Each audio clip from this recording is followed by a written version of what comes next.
brew day. This one is going to be the Foster's clone. Using this as a bit of guidance, clone brews. You've seen this book on the channel. I've had this for years. So it's going to be a couple of little changes to this. So first off, for the ingredient, I'm going to use some of this Gladfield German Pilsner malt. So I'm going to use about 3.6 kilos of that. And then instead of using crystal, I'm going to use some Wayman's Caramunic number 3. I'm going to use 200 grams of this in the beer. And it's something that you very rarely see on this channel is, see that? That's white table sugar. And yes, this is going into beer because it's an Australian beer. It's Australian for beer. She needs its cane sugar, so that's going to be in the beer, white table sugar. Also going to use a bit of cardboard, just joking. Full of hops.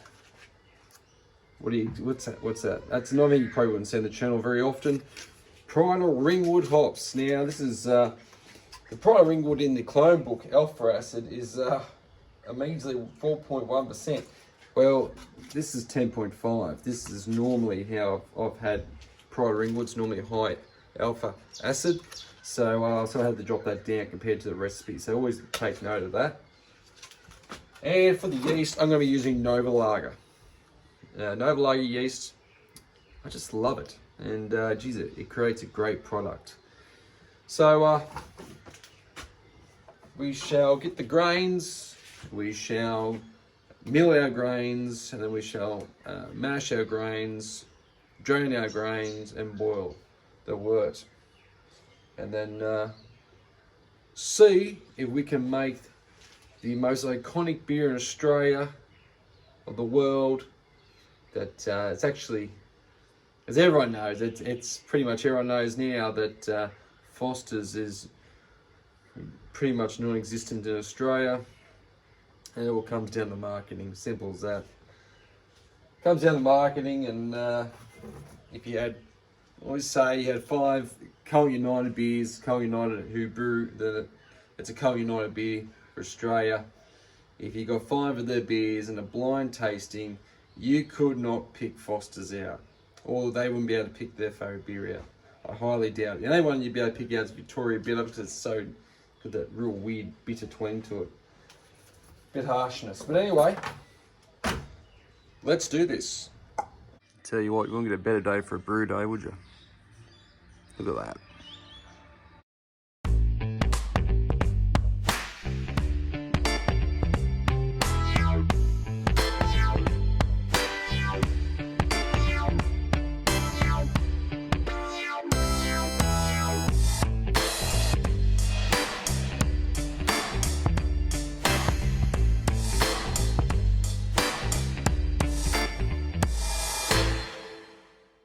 Alright, so something a little bit different that I'm going to do today is I'm going to follow their instructions for the all grain method.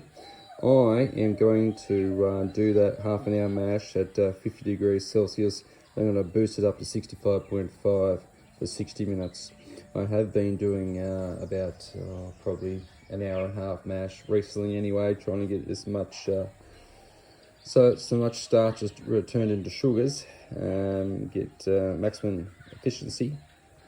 So that's what I will be doing today. I'm just waiting for this to come to the strike temperature of 50. It's currently on 49. Once it hits at 50, I shall start mashing in the grains.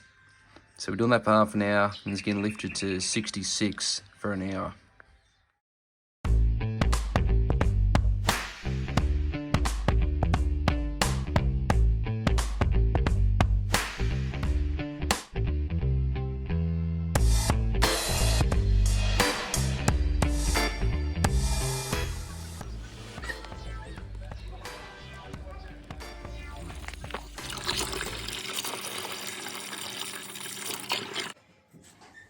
This is the next day. I set the fridge to 12 to 13 degrees, and the wort has now cooled down.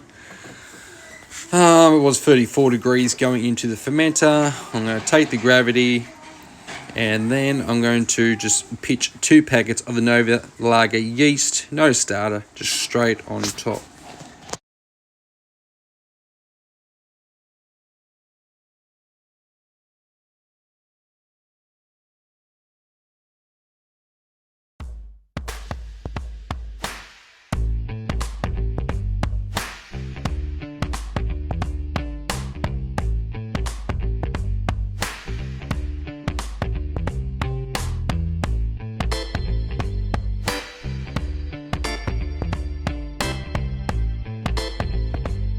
Okay, so if you remember this between 12 to 13, it has been bumped up to 16 to 17 degrees to get burn off any of that diacetyl. So we don't want any buttery flavours. I couldn't taste it when I was done the gravity reading, but we'll do that for a couple of days. Crash, chill, bring it down gradually to 4, keg, carbonate.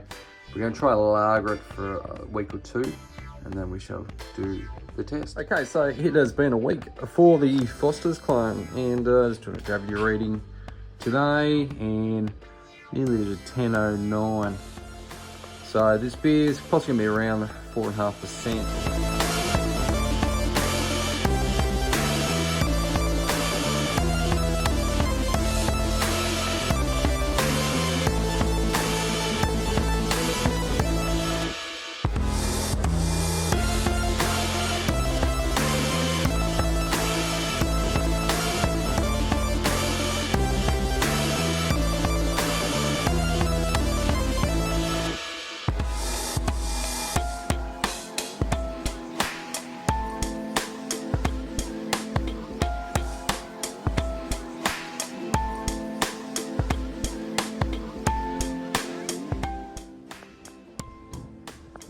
So that is the amber nectar transferring into the keg, old school style.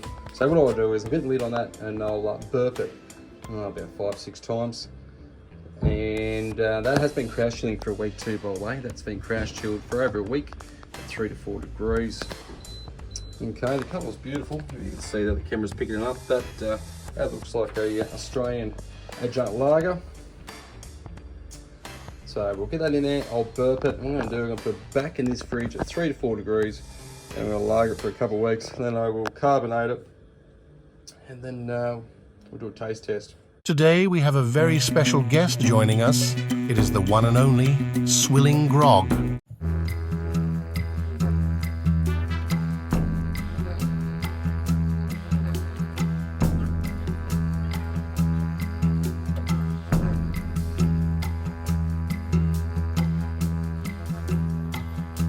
Welcome back to Jez Beer Reviews. We're here for the tasting with our special guest Swilling Grog. from Swilling Grog's wonderful world of beer. And so Swilling Grog's come all the way from somewhere up north. Quite the journey. Yeah. And he's going to sample this home brew. So yeah, so we just poured it as you've seen. And what do you reckon the appearance there, Swill? Yeah, it's very deep, golden like colour, isn't it? It is, and using that Carib Munich #3, certainly done that. We don't have a Foster's to compare it to because I couldn't get a hold of one here. Oh, you'd be lucky to find one in Australia these days. Yeah, even the Foster's Classic, 4.4%, was it? I think it's only 4%. Is it? Actually, is that all it was?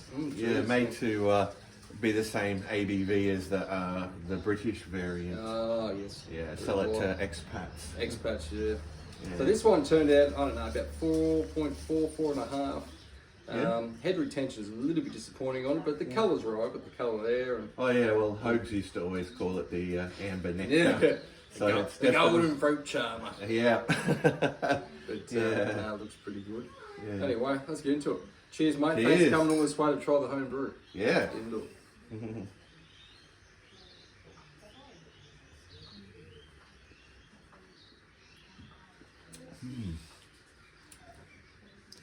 Wow. Yeah, definitely. Tasting sort of crisp bread, cracker. Yeah. The Pride of Ringwood's definitely coming through. Yeah. As I was saying to you last night, said before, when I had the fermenter, it was flat. I tried it. I was like you do when you do hydrometer readings, and it tasted Australian. It tasted that Pride of Ringwood stamped it, and it's definitely got the Australian flavour. And like you're talking about those other flavours, that's probably coming also from the Carib Munich. Yeah. It's probably having the effect there as well. Yeah, but quite well balanced, quite crisp and clean and refreshing. But yeah, I mean, unmistakably Australian taste. Australian. Yeah, so it's so the Pryor Ringwood has done the job. I did use this as Nova Lager. I was talking to you last night. Probably better off going. I've read a lot of areas they talk about using a Danish yeast or even maybe a German, like a diamond yeast, to give it a little bit more sulfury, because that's kind of you get with a lot of the Copenhagen beers, I reckon. Yeah, they do have a slight sort of sulfury note. Yeah, to it. Yeah, so you know that probably Nova Lager's pretty clean. I did just use, as you see in the video, the spring water. I mean, I have made another one that's actually in the fermenter at the moment, where I got distilled water and hardened myself. It's going to be about 6.1%, and I will be sending that out to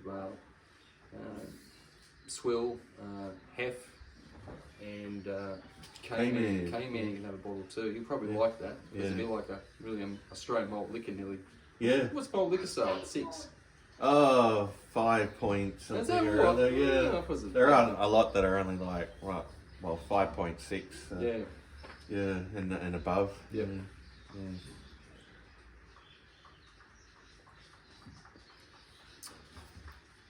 I personally think, I think there's a couple of things I do different. Like I say, I would use probably Roman's Diamond Lager yeast. I'd probably use that, and quite possibly also buy distilled water and harden myself. But I think it's turned out alright. It's pretty drinkable.